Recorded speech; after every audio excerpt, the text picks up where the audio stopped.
Do you want to know how to impress the recruiter during the cabin crew interview? Hi, my name is Yulia and I have passed the interview to 3 different airlines, and on top of that, I used to be a recruiter in food and beverage sector. So today I will share my valuable tips with you. The first point, and I think the most important one, is that you have to be punctual. In aviation, we have a saying that if you're on time, that means that you're late. So you always have to be early.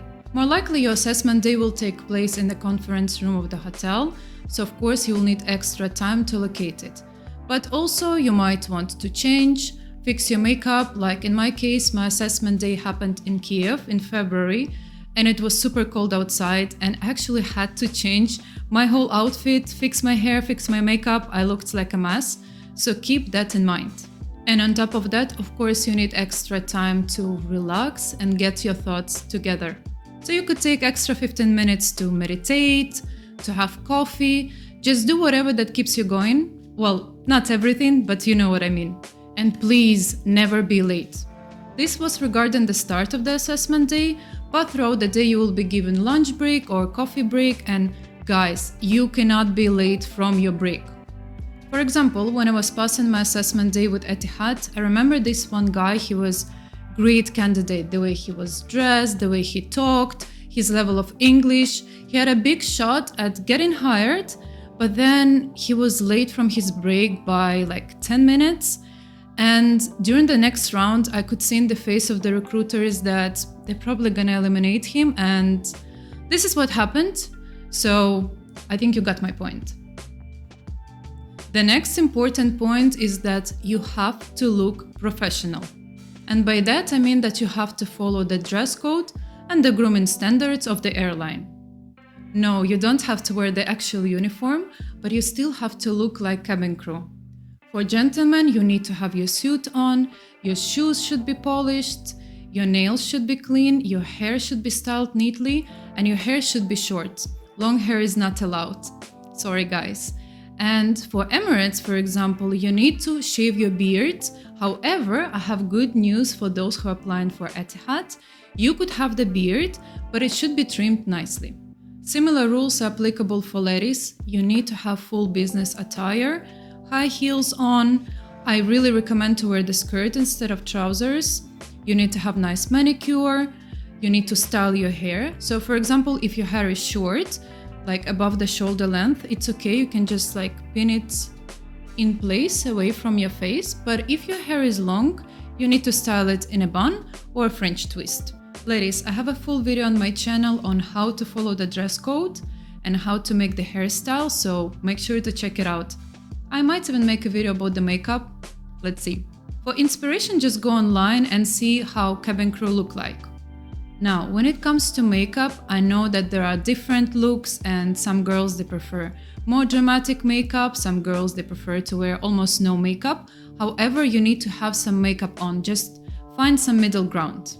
So have some foundation on, eyeshadow, mascara, and you could wear the beige lipstick, that's absolutely fine. But you could turn it up a notch and wear the color of the airline. So that's gonna be red for Emirates, pink for Etihad, and maroon for Qatar. By the way, another important thing to mention. Guys, you have to wear the socks, and ladies, you need to wear skin color stockings. Also, keep in mind that during the assessment day, you will be required to take your shoes off for the height test. So wear the pair of the new ones. And have a spare ones with you just in case, because accidents happen and we don't want that problems, right? Another important point is that it's not only about the looks, you actually have to act professional as well. So guys, please always watch your manners, not only during the interview, but during your breaks as well. If during your break you're gonna stay within the premises of the hotel, more likely recruiters are gonna be watching you.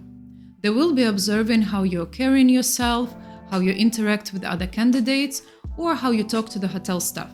So that means that you cannot swear, you cannot scream, and you always have to watch what you're saying, even during your break.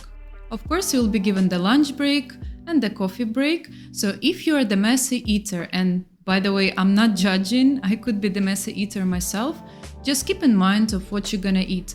Don't take something that's gonna stain your shirt or leave the breadcrumbs on your attire. After the food, it's a good idea to refresh your breath, but don't use the chewing gum. Try to brush your teeth or use the mint. And by the way, cabin crew cannot chew the gum while on duty.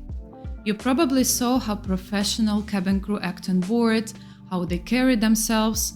Well, I go with those guys on layover and trust me, sometimes I see completely different personality. Well, that is fine, we're all human beings. However, just treat this interview like a performance. Just throw a show. Next point is quite straightforward. You have to have your documents ready. It doesn't matter if you are going for an open day or you've been invited for an assessment day, you need to have with you the basics, like your CV, your formal pictures, passport and the full body picture. Again, if you don't know how to take the pictures, please check out my full video. With open day, it's a bit easier. However, if you're invited for an assessment day, you would know what to bring with you, so have all those documents ready.